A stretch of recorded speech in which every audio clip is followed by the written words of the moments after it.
மாமா என்ன? நான் ஒரு பிசினஸ் பண்ணலாம்னு முடிவு எடுத்திருக்கேன். பிசினஸ் பண்ண போறியா? ஏன் சும்மா இருக்க முடியலையா? இங்க பாருங்க, வாழ்க்கையில நான் சாதிக்கணும் முடிவு பண்ணிட்டேன்.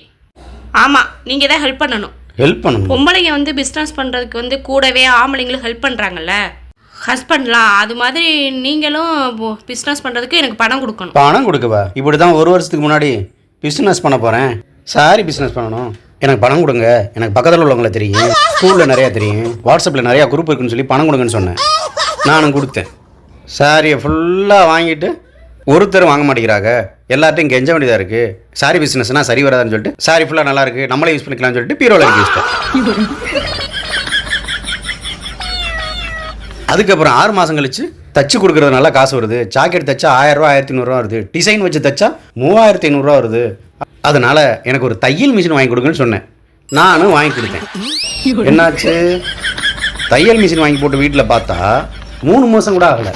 யாருமே தைக்க வர மாட்டேங்கிறாங்க, இது வீட்டை அடைச்சி கிடக்கு அப்படின்னு சொல்லிட்டு பழைய எறும்புக்காரன் பக்கத்தில் இருக்கான், அவன்கிட்ட தூக்கி 2000 ரூபாய்க்கு தூக்கி கொடுத்துட்டேன். ஆமாம் மாமா, இடத்த அடைச்சிட்டு இருந்துச்சுல, அதான் போட்டேன். சரி, அதுக்கப்புறம் என்ன பண்ண? வீட்டில் இருந்தே நம்ம பிஸ்னஸ் பண்ணுவோம். அதனால் மசாலா ஐட்டங்கள், ஆயில் ஐட்டங்கள், இந்த ஆர்கானிக் ஐட்டங்கள்லாம் வாங்கி வைக்கலாம், எல்லாம் நல்லா போகும். இதுதான் இப்போ ட்ரெண்டு. இதை பண்ணால் பயங்கரமாக சக்ஸஸ் ஆகிடலாம் அப்படின்னு அதை ஆரம்பிச்சு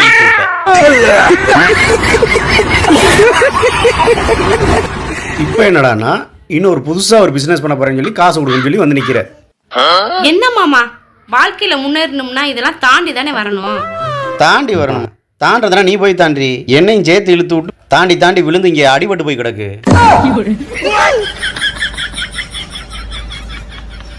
சரி, அதெல்லாம் இருக்கட்டும். என்ன பிஸ்னஸ் பண்ண போற? என்ன ஸ்நாக்ஸ் கிடைக்க போறியா? அதானே பார்த்தேன், வாரம் வாரம் வாங்கிட்டு இருந்த. இப்போ எதுக்கு வாரம் வாரம் வாங்கிட்டு? ஸ்நாக்ஸ் வேணும், கடை போட்டு உட்காந்துட்டா பிரச்சனையே இல்லைன்னு சொல்லிட்டு ஸ்நாக்ஸ் கடை வைக்கலான்னு பார்க்க.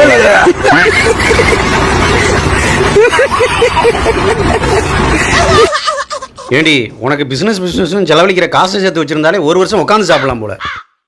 பிசினஸ் பண்ண வேண்டாம், பிசினஸ் ஓடி போயிரு மரியாதை போன்ட்டு.